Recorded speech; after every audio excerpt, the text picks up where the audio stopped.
Well, thanks for being here. We are kicking off a new series today. Obviously, we're going to be in the Old Testament book of Proverbs. And so today is just kind of an introduction to the book and what it's trying to accomplish. But to get us started, here's the question I have for you, and I do want to hear from you. And so in just a few minutes, I do want you to give me some answers to this. And obviously, this is a big room, and so you're going to have to speak up. But I do want to hear from you your answers to this. And my question is, what is some of the best advice you've ever received? And so maybe it was at your high school graduation. Maybe it was down in the church basement just before your wedding. Maybe it was someone that came by when you had your first baby. Maybe it was, something that your grandmother always said. Maybe you have sort of a guiding philosophy in your business that you always have leaned on. What's some of the best advice you've ever been given? What's the most useful wisdom you've ever received? I'm gonna come back to you in just a few minutes. I want to hear some of your answers on that. So be thinking about that. So as you're thinking about that, let's talk a little bit about the book of Proverbs. Proverbs basically is just a book that collects the experiences and the good advice and the mottos, the proven paths of many people over a few centuries that were all collected into this one book. And so there's several different sources that are mentioned in the book of Proverbs. And so you see some of those listed there. There's King Solomon of Israel. There were some anonymous wise men. We don't know who they were. There's some sayings from Solomon that it says were copied down later by the men of Hezekiah, a king who came much later than Solomon. A guy named Agur the Oracle, a King Lemuel. We don't know much of anything about those last two. And so many of these proverbs were no doubt written by Solomon, but it's also likely that many of these did not originate with him, but they're collected by scholars in his court. And so we definitely know that Solomon authored many of these. But we also have a lot of other sources that are being collected and coming together into this book. But the overall book is attributed to him. It's sort of an honorary thing because Solomon was the epitome of wisdom for ancient Israel. And we read about that here. 1 Kings 4:29, God gave Solomon wisdom and every great insight and a breadth of understanding as measureless as the sand on the seashore. Solomon's wisdom was greater than the wisdom of all the men of the East and greater than all the wisdom of Egypt. And so the book of Proverbs is a collection of these miscellaneous sayings that are gathered over apparently a few centuries. There's kings and there's advisors to kings and there's some anonymous sages and there's the folk wisdom of the people of Israel. And it's even from its neighbors. They were gathering from the neighboring countries, they were gathering wisdom. And they collected all that from these various sources, just like we're about to do in this room. So I'm gonna gather some wisdom from this room today, from all sorts of sources, from people from all sorts of backgrounds. So let's get back to my original question. What was some of the best wisdom or advice you were ever given? Go ahead, Zach. So it might have been Tony Dungy who said, don't take criticism from someone you wouldn't take advice from. Oh. You need to be writing this stuff down. This is going to be good stuff, I can tell. That's good. That's good. Someone else. Some best wisdom or advice you were ever given. My dad said nothing good happens after midnight. Yeah. I think it's more like 9 p.m., but that's a good guy too, yeah. I had a really good brother back in college just asked me, what are you doing? And he was referring to the relationship with this girl I was dating for years, and it was aimless, it was purposeless, but in my faith at the time, I was drifting. And that, he called me out and challenged me to be more intentional, to live with purpose. Okay. And that's echoed through my life ever since. And I think that's something we can all, in all aspects of our life. What are we doing with our time? And whose purposes are we serving? Very good. Very good. What are you doing, and is it on purpose? Yeah. Someone else. John.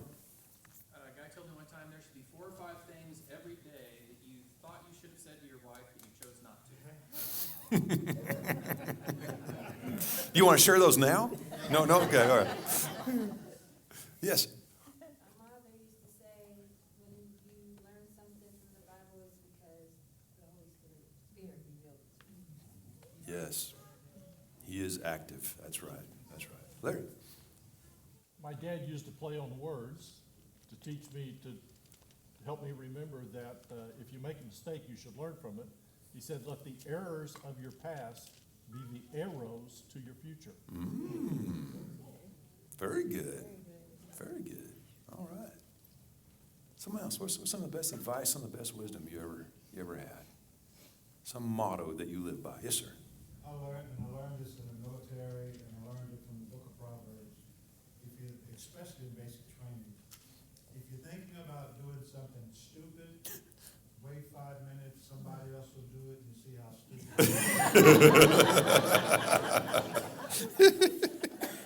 is. Man, for parents, that's gold, man. That's really good. So, what we just did there, that's what Proverbs is. Proverbs was they were collecting all of these experiences, all this good advice, all this wisdom, and putting it together in a collection, on paper in this book. So the word proverb is from a Hebrew word, and I don't speak Hebrew, but I suppose I'm saying this correctly, mashal, which probably comes from a verb meaning to be like, to be compared with.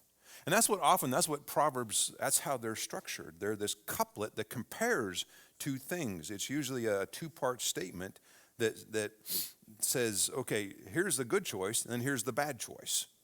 And so often that's what the proverb is written as. But it's not just those. I mean, we often think of Proverbs as these little two-line sayings. But as you go through this book, it's a pretty eclectic book. It includes acrostics, these long acrostic poems. It includes some speeches. It lists, these are really interesting, it lists things that God loves and things that God hates. And so there's all sorts of different material in different formats that come together in the book of Proverbs. So especially with the last good advice that was shared here. If you're a parent, you know how difficult it can be to guide your kid towards good decisions. Because we all know experience is a teacher, but experience can be a harsh teacher. And as a dad, I would much rather that my daughters not make the same mistakes that I did. I'd much rather that was not required for them to learn the lessons that I hope they learn. It's much better if you will hear wisdom and follow wisdom that prevents you from making those mistakes. Because experience is a harsh teacher. And so that's sort of the way that Proverbs is framed. Proverbs is, in general, just a high overview, is framed sort of like a father or parents giving advice to their son. Let me give you an example of what I'm talking about here. Proverbs 1 through 4, it says how the whole book begins. The Proverbs of Solomon, son of David, king of Israel, for gaining wisdom and instruction, for understanding words of insight, for receiving instruction in prudent behavior, doing what is right and just and fair, for giving prudence to those who are simple, knowledge and discretion to the young. And then several times throughout the book, we have, it's spoken as if it's coming from a parent. So for instance here, listen, my son, to your father's instruction, and do not forsake your mother's teaching.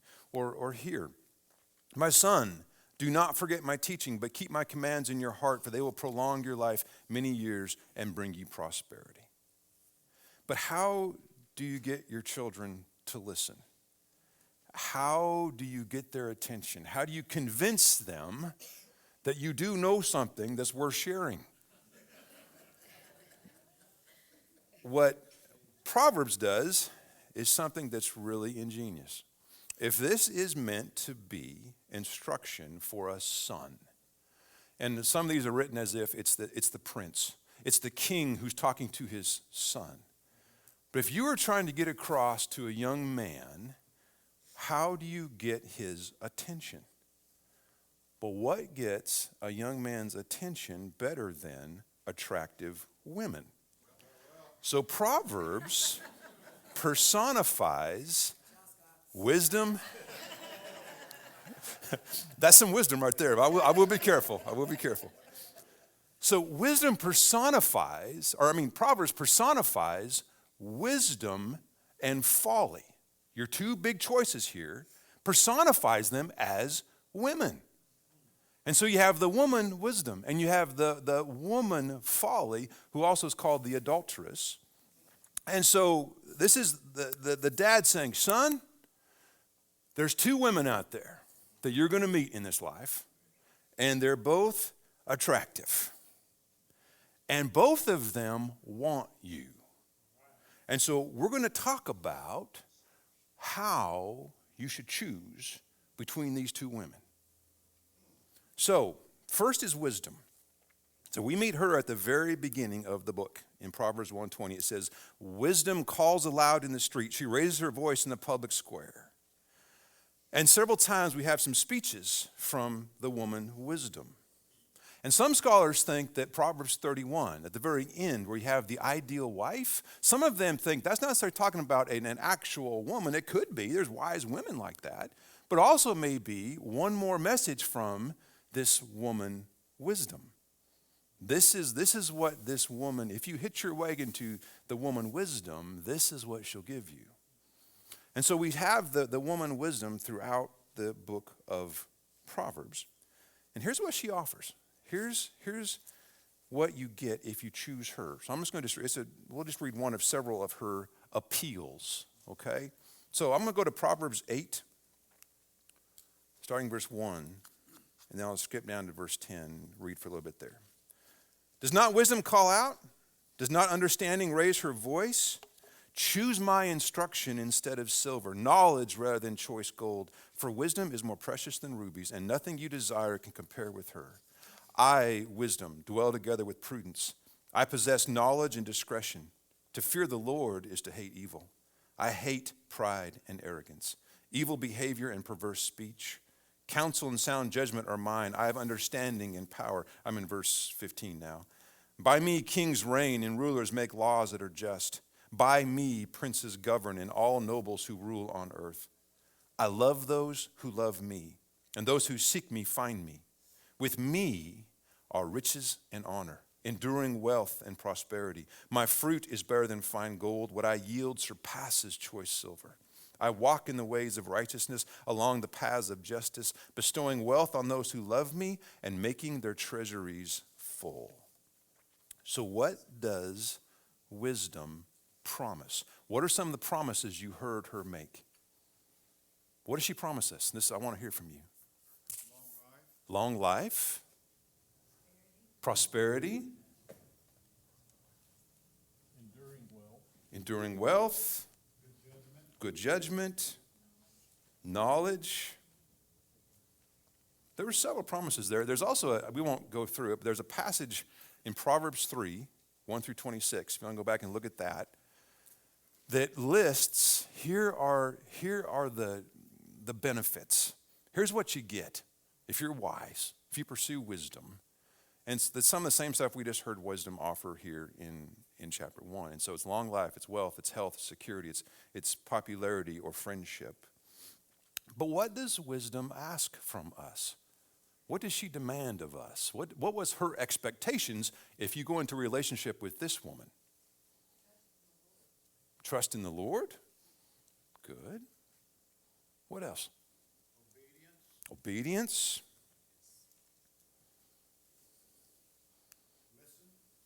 Heed instruction, fear God, listen to correction, sacrifice.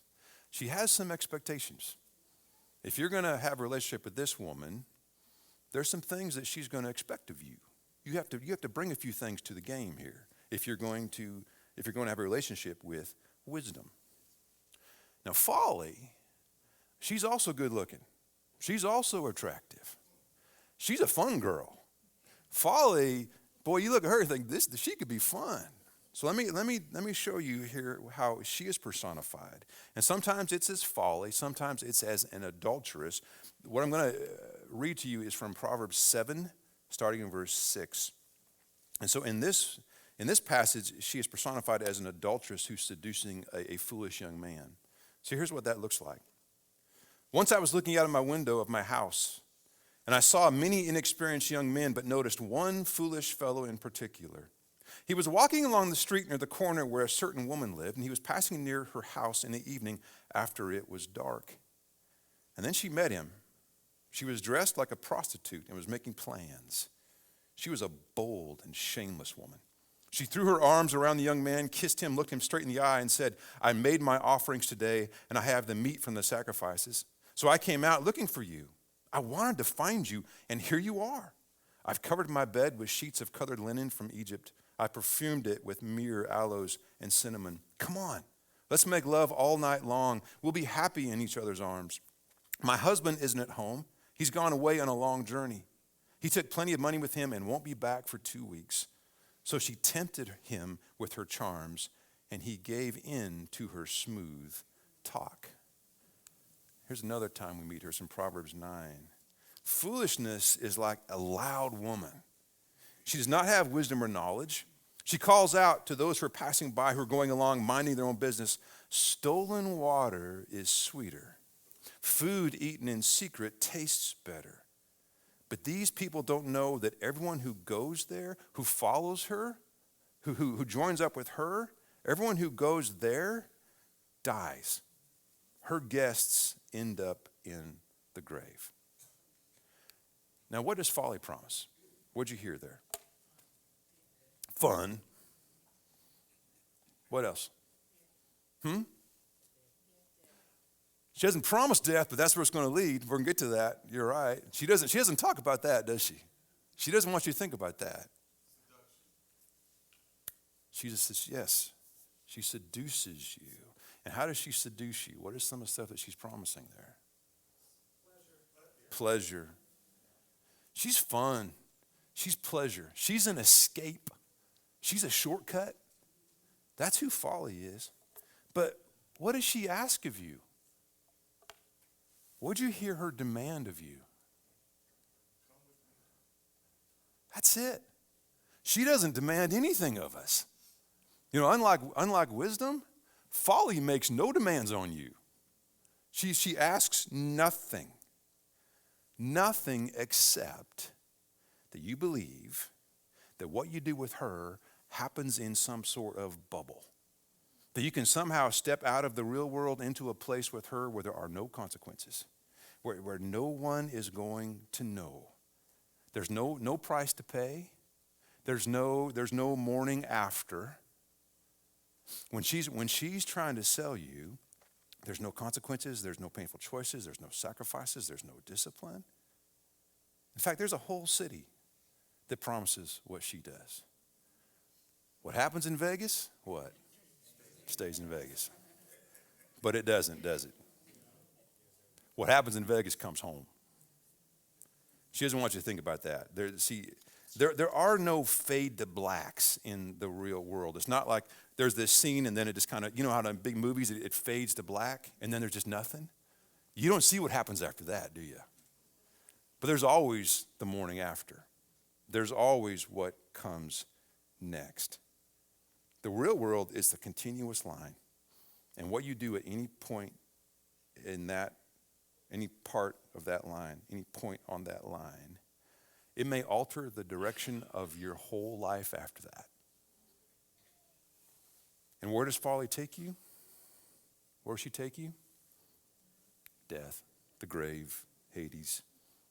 And you may think, okay, come on. I mean, isn't that a little bit melodramatic? I mean, isn't that a little bit much?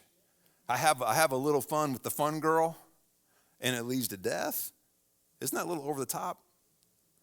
I want you to think about every time you tried to get something for nothing. Every time you did something bad and said, just this one time. One time becomes a secret that is going to burn inside you like acid forever. One time steals the innocence and purity you can never get back. One time is how an addiction begins. That one time leads to regret, and that regret kills the joy. It kills other plans that you may have had, other dreams you had. Now, you may not die, but some of your dreams may die. Some of your opportunities, because of some bad choices you make, some opportunities you may lose forever. All because we were lazy or selfish and gave in to what we knew was wrong. Every time we do that, something dies. Here's what Proverbs says is really happening when foolish people, the instance we have here is, son, you're going to have some guys who are going to say, hey, let's go do something wild, man. They're trying to convince his son to go out and commit a crime. That's what they're trying to convince him to do. Let's go out and do something wild. And here's what it says. These men, they're trying to get you to do this. These fools, they lie in wait for their own blood. They ambush only themselves. Such are the paths of all who go after ill-gotten gain. It takes away the life of those who get it. You go in with those guys, you're going to lose your life in some way. Some way. The dreams you had, the plans you had, the opportunities you would have had, in some way you're going to lose that. Something is going to die. So, let me ask you this, and we're getting close to the end here. Do you know any smart people who still did unwise things?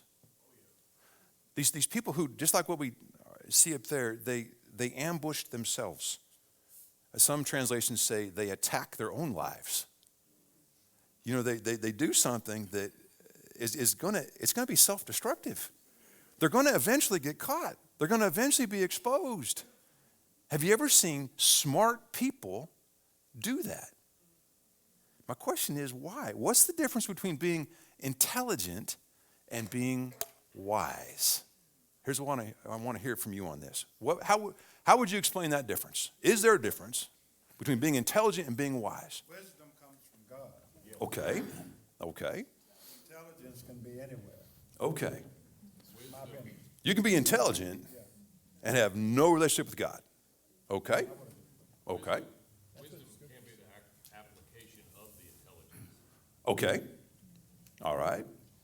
So you can use your intelligence to make wise decisions. Okay. All right. Glenn. Heard intelligence is knowing that a tomato is a fruit, but wisdom is not putting it in a fruit salad.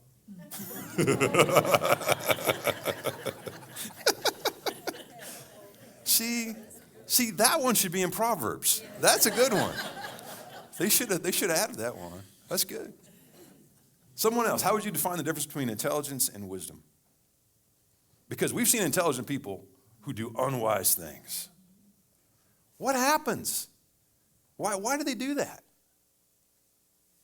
John. One of the big things here is the recognition that God is wisdom. There's lots of intelligence. It was intelligent for Eve to want the knowledge of good and evil, something that she didn't have. It was intelligent to want it, but it was wisdom to follow God instead. Okay. And so I think we want to say that wisdom somehow can exist outside of God, but outside of God is chaos. And so when we choose wisdom, we are choosing order that comes from God. That's what we keep getting back to, which y'all are already kind of nudging me toward here. That's where the book goes to. That's what it comes down to. So spiritual wisdom. So in other words, spiritual wisdom and just plain wisdom without that, or is there any plain without that? Wisdom is from God, so it's spiritual wisdom.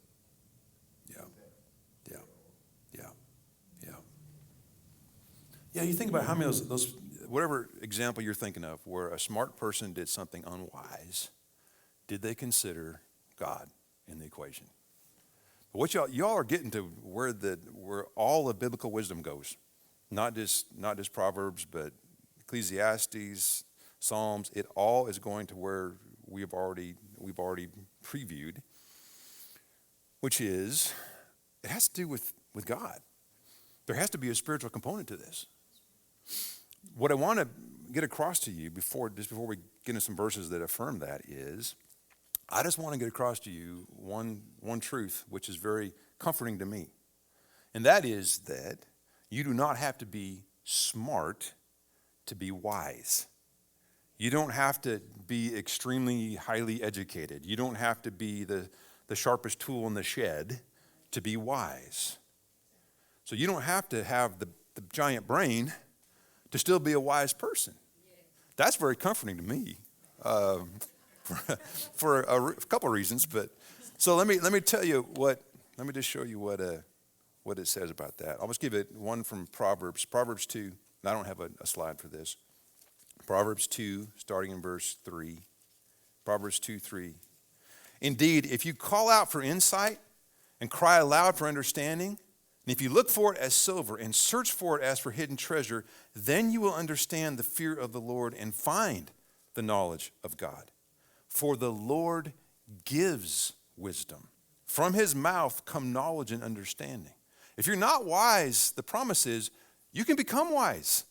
And it doesn't matter how smart you are, you can become wise. You can find wisdom. If you seek it, you can find it.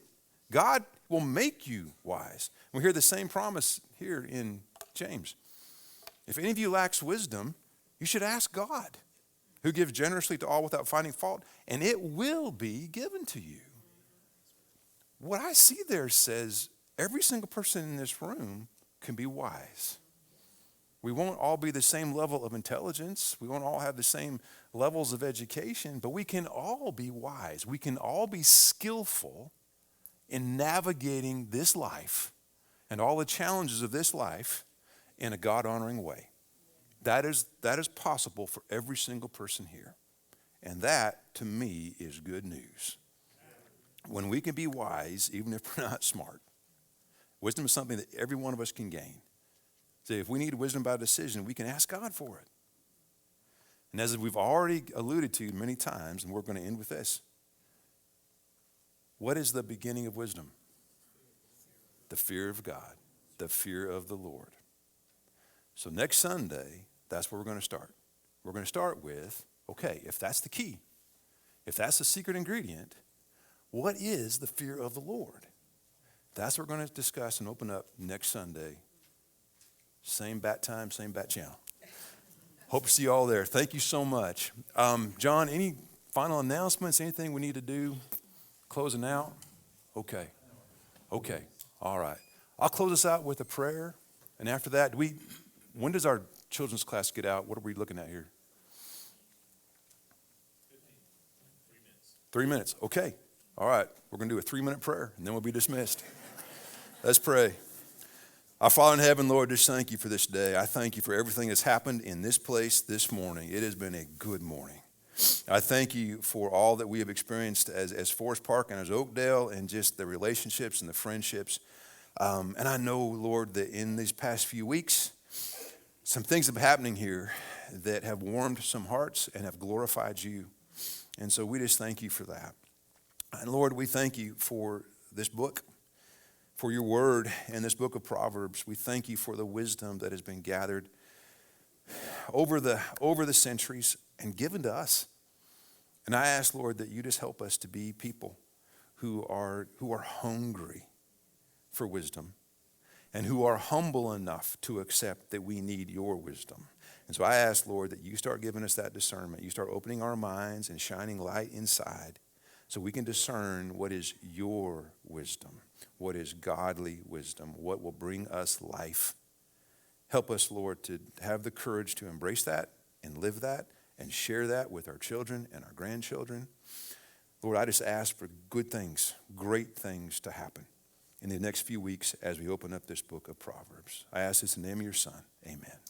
Thank you. You're dismissed.